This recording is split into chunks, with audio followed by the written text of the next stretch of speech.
chin. Can't really see that, so I'll just look up to you.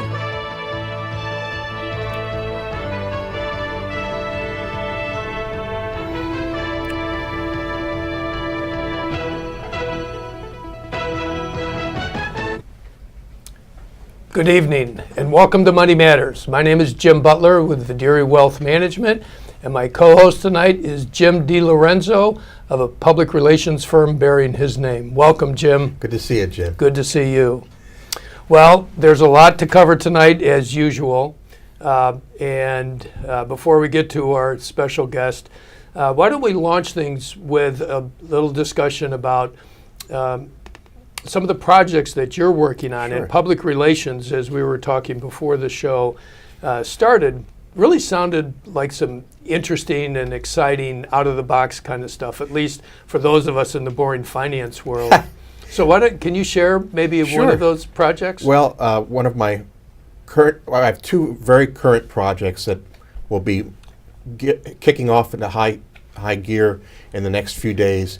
I'm working for the 10th year in a row with the Wizard World Comic-Con, which comes to Philadelphia every year at this time.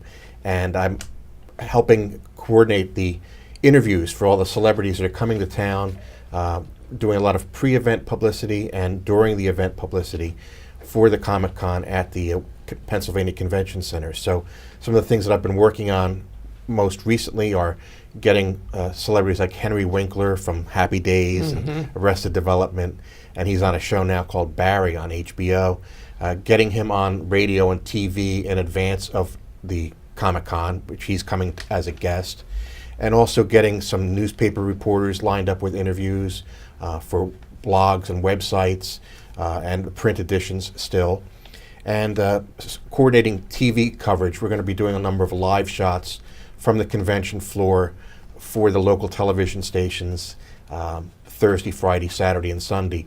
Our busiest day is usually the Thursday and Friday, because that's when you have your captive audience with people who are working in the city or people coming into town. Right. So we try to hit all the media outlets on that Thursday and Friday so that Saturday and Sunday kind of speak for themselves. Now, the one caveat is knowing that this taping is occurring before it's actually being released.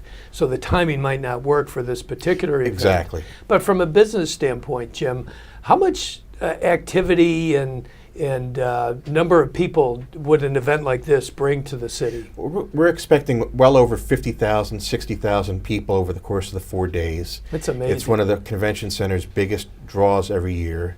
The convention center is currently celebrating their 25th anniversary, and Wizard World's been coming to Philadelphia at the Pennsylvania Convention Center for 18 years now. So we're one of their longest lived and regular customers. So the convention center people are very happy with us coming there every year. Yeah. And I'm very happy that I used to go to the event as a paid attendee. I would go, I would buy a ticket, I would come and walk around and see Spend people. your money. I would spend my money. And about 10 years ago, they came to me and said, "Do you know anything about, can you get us on any of the local TV stations? Can you get us on all the radio stations?" So I've been very fortunate to turn an interest into a business that I can provide for Wizard World. The company is based in Los Angeles, but they have events all over the country every year, and Philadelphia is one of the premier events for them. I was just going to ask you, so do they have similar events at other major They will have them cities? in other major cities. The next one that they have after Philadelphia is in Columbus, Ohio. They do one in Chicago every summer. That's after Chicago, Philadelphia is their number one show. Okay. So Philadelphia has been the market leader for them for 18 years now. Interesting. And as far as number of people involved, there's a number of people that work in the company's Los Angeles office. There's a number of people that work out of New York. I'm the only person that works out of Philadelphia. Okay. And I just on that one event. So we have a number of people behind the scenes, but we'll bring in celebrities from movies and television and radio and performing arts, and we have and then that event the last couple of years, I've had that in conjunction the same weekend as another event that I work. But this year, they're broken up a little bit. So I have a chance to work the Penn Mutual Collegiate Rugby Championship again this year. You were talking about that. Yeah, and I've worked that for the last 5 or 6 years now. Everything rugby. Everything rugby, college sports, some of the top college teams in the country. And we have a number of events that week leading up to the event. The tournament is in the Talon Energy Stadium in Chester.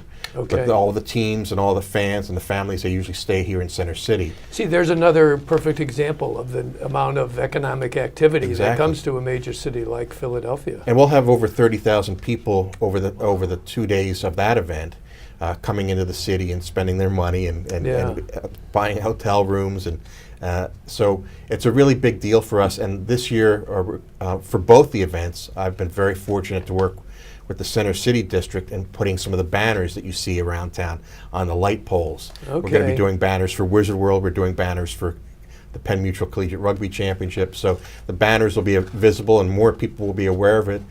We also do a lot of advertising and marketing through SEPTA.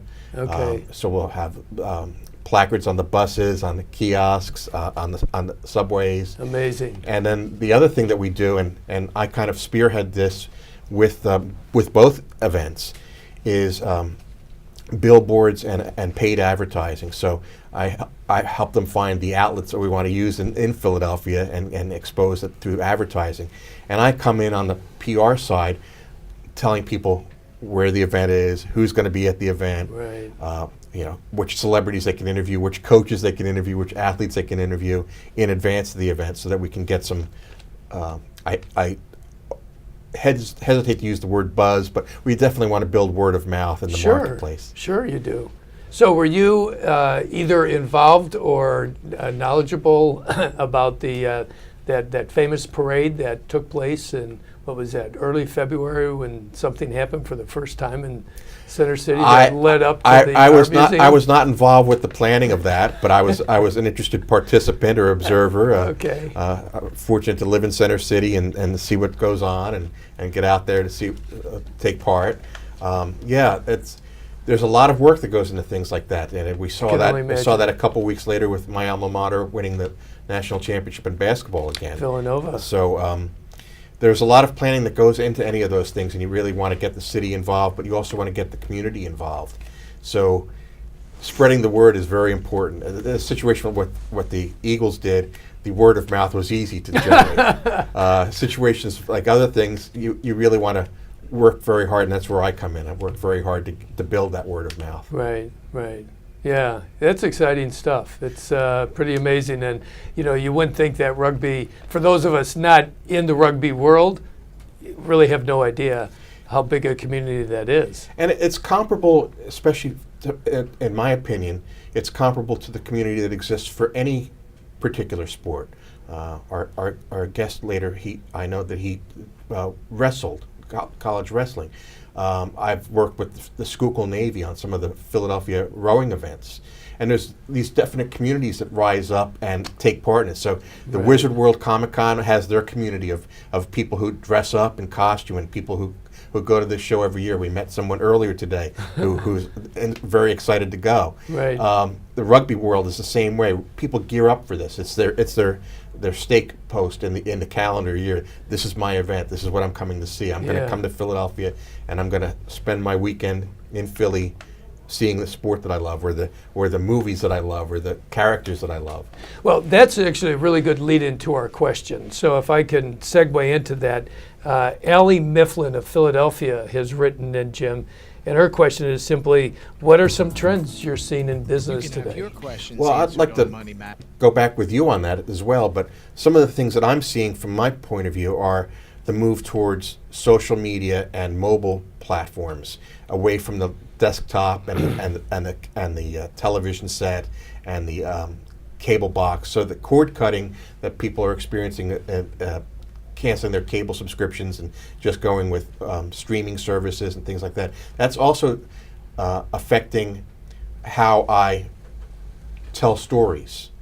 Okay. So I look at myself as a storyteller for my clients. Right. And I'm going to go out there and tell their story and get them exposed and get the word of mouth going. So when people are cutting the cord and they're not watching the cable TV, but they're watching it on the streaming, or they're watching it on their cell phone, or their other devices, people are adapting their storytelling to those new tools, those new platforms. So that's the trend that I'm working with right now with my clients, and trying to embrace different ways to tell a story and capture eyeballs and capture attention. I know that there are some changes in the financial services industry and the money markets. What are some of the trends that you're seeing as far as how people are reacting to the market, how people react to world events? Well, let me just comment briefly on your observation with regards to social media and technology. I think we're living in an interesting time, because those folks that are much quicker to embrace that newer technology clearly are younger people. Yes. If we just simplify it and say people who are 40 or younger. Yeah, those of us that are over 40 are to some extent, but we're probably, at least I am, a little slower to catch on.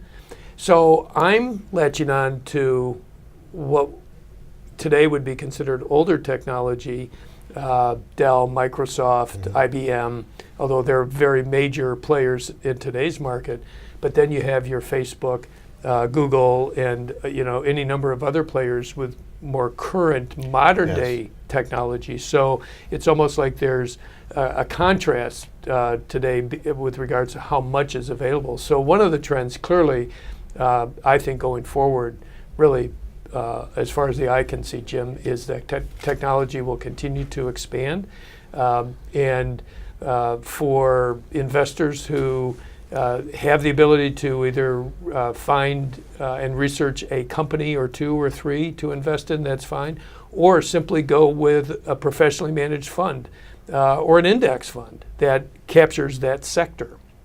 And I think you're going to, as long as you have the proper long-term view and the ability to hang on during short-term fluctuations, technology and certainly the advancement of medicine and medical technology will just continue to explode. What did you think of Warren Buffett's recent comment that if he could own one company, it would be Apple? Do you see that as indicative of where the trend is going as far as owning stocks and owning pieces of businesses? Yeah, and particularly for somebody like that who is really more of the old world industrialist, let's say. He made his name in transportation companies, insurance businesses, and he still has major holdings in those companies. So, but you look at Apple, and Apple's been around a long time, particularly in comparison to a Facebook and Amazon, and some of these other players, and Google as well. So there's another example of somebody from the older generation capitalizing on new technology. But that's also hats off to Apple as well in terms of their ingenuity. So, well, thank you. That's Thank you. I think a very thorough answer. And if you would like to write in a question for our panel to address, we'd love to hear from you. You can have your questions answered on Money Matters. Please go to our website, money-matterstv.com. On our homepage, click on the banner on the right that says Send Us Your Questions. While you're on our website, you can find information about our host and guests, as well as show notes and links about this show and past shows. Money Matters is also available as a podcast on iTunes and Stitcher, so you can listen to Money Matters while you're on the go. That website address, again, is money, MONEY, -matters, MATTERS, TV.com. Tonight's special guest is Mark Reale of NextHome Signature Real Estate. Welcome, Mark. Thank you for having me. You have, you're in charge of the Exton, Pennsylvania office, as I understand it? I'm the broker owner of that office. So just to fill us in as a starting point, why don't you tell us what you do out of your office and maybe just a little bit about your background? Sure. I've been doing this for 35 years. I've done different things from new construction development to residential sales and commercial and investment sales. Out of my office, we're a smaller boutique office with 7 people, and we handle the Tri-County area. Okay. And are you primarily residential, or are you also doing commercial right now? Yeah, I myself do commercial and development, and residential probably about 50-50 right now, and most of my agents do primarily about 80 or 90% of their business in residential. So what are you finding when you say the tri-state area, of course, so another way to put that is Delaware Valley, Pennsylvania, New Jersey, Delaware. How is activity, and how is it in the suburbs of Philadelphia? Activity is extremely high in terms of sales. There is a shortage of inventory, so there are multiple offers happening right now, so it's a seller's market.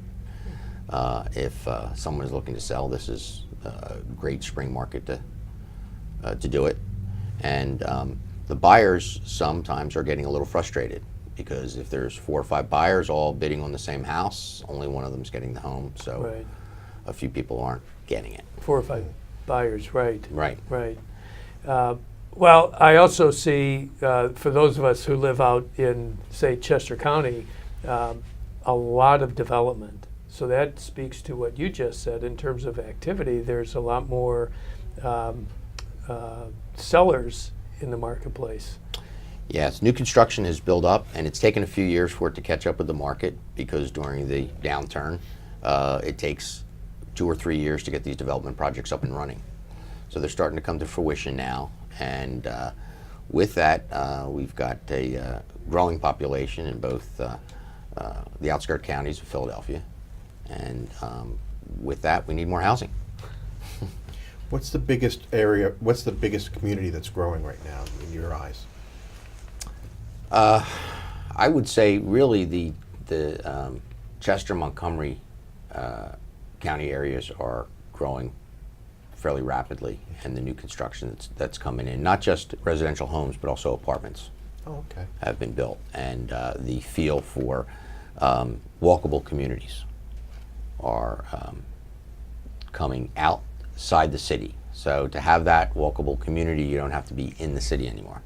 When they say the walkable communities, that's like the multi-purpose, multi-use facilities where there's shops, retail, and then there's restaurants, and there's apartments and condos. Yes. Yes. Okay. So, and also the ability to get onto public transportation to get into the city.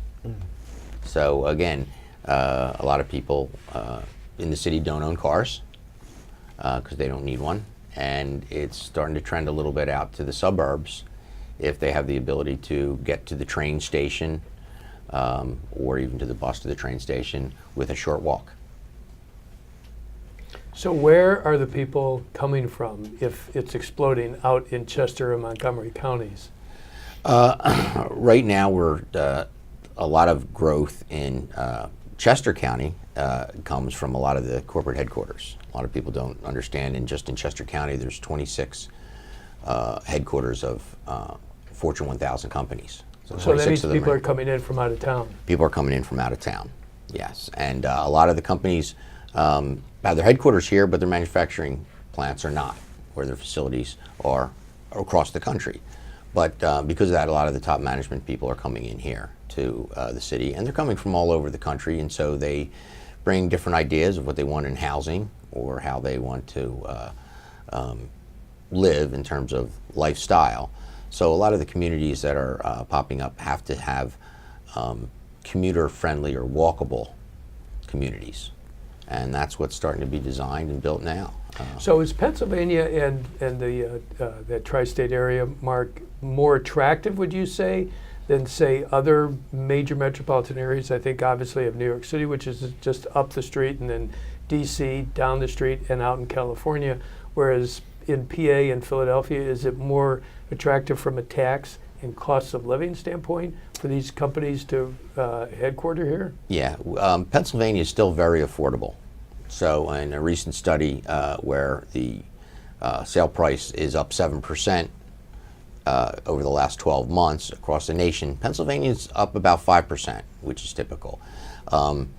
right now. The State College area is considered a little overvalued, but the rest of Pennsylvania is normal or undervalued. So people in Pennsylvania can get a lot more house for their money than out on the West Coast or New York City. Again, I think people who have lived in our general Philadelphia area enjoy it, and I've had people through the years that have worked to move back to the Philadelphia area. It's convenient to New York, to the Poconos, to the beaches, and to DC or Baltimore. It's Philadelphia is a great place to live, and people, once they explore it and find out about it, they fall in love with it. And look, our sports teams are even doing Yes. better. Do you look at real estate as a safe investment for somebody who's not owned a home before, or is just getting into it for the first time? Is it a safe investment that people should be getting more involved with at this point? I do see it as a safe investment. I mean, the alternative is obviously you're going to pay rent. The advantage is to own a home, which are many. You get to deduct your interest in real estate taxes that you're paying, so you get a little break there. But also, it's yours. You get to do with it what you want. You can paint it whatever color you want. And slowly over the years, you get to pay down the mortgage and build equity that way. And as prices rise, as we've seen in the last 7 or 8 years, obviously you build equity in your home itself, and that is where a lot of people, years to come, will be able to move forward in their investment arena in terms of retirement, because now they have a place to live that isn't costing anything, or they downsize, which a lot of folks now are looking at doing. They don't need the 4-bedroom home anymore. Right. They have all the equity, and now they're able to actually pay cash for the new home that they're downsizing to, the 2 or 3-bedroom home or first floor living home that they want. How about investment properties? Whether it's multi-tenant or even commercial, or I guess there's people out there who are buying homes that need renovating and turn around and flip it and sell it at obviously a higher price. Is the timing good for real estate and investments in those different areas? One of the tricks to real estate is always you make money when you buy real estate, not when you sell real estate. So Well, that's interesting. So it's Yeah, always yeah. making the right purchase. Location is always important. If in terms of investment, it's a long-term investment. You brought up, flipping. That's a different process. That's actually, that's more of a business than an investment strategy. Okay. So they're buying the property, and it's the coined word flip now, but it's been being done for a long time. Right. You buy a property that needs work. You buy it at the right price. You fix it up, and you resell it at a profit. And so that is a business, and it can be a specialty business. A lot of the homes right now that are being flipped, and more as any business, as more and more people get into it, then the care that has to be taken in terms of purchasing it was the work done right? Was it done by a professional? And we all think we're smarter than we are because of Google, because whatever we don't know how to do, we can just Google it and watch a YouTube. But doesn't mean we're an expert at it. But that's an Right. interesting point. I had never considered that before, but it's more of an entrepreneurial venture, flipping a house, than it is a real estate venture. Yes, That makes yes, sense. it really is. And some guys who are really good at it and get it down to a science, and they're very efficient at it, they do well. Again, it's like any business. There are some people who maybe they underestimated their costs, or they underestimated what the house should sell for when they were done. And between those two things, they did the venture, and maybe they didn't make money. But for those folks that might be listening into us who don't fall into that category and would be more of what you said otherwise, which is a long-term investor. So from their standpoint, if they have the right time frame in mind, and they make the right purchase at the right price, it sounds like the timing can be good, and there's some opportunities out there. Yes, there are still opportunities out there, and one of the main things with real estate is most millionaires or multimillionaires were made through real estate. Now, through the last 20 years, the stock market has played a big role in how a lot of people have made money, but real estate has always been the staple, and it's been consistent since it's been over the last 100 years. So there's been ups and downs, but it continues to grow, and one of the reasons is people always need a place to live. Right. And with that in mind, in terms of investment properties, whether it was residential rentals or office space or commercial, it's the demand of what's needed. But if you take care of the property and make sure, again, being a landlord is also a job. You brought up about flipping, but it's a job. So either you can hire somebody to do that job for you, property management company, or you can take it on yourself. If you hire somebody, you've got to figure that into your costs of handling the property. And but if you stick with it, again, I like to suggest to clients that it is a 8 to 15 year investment. Wow.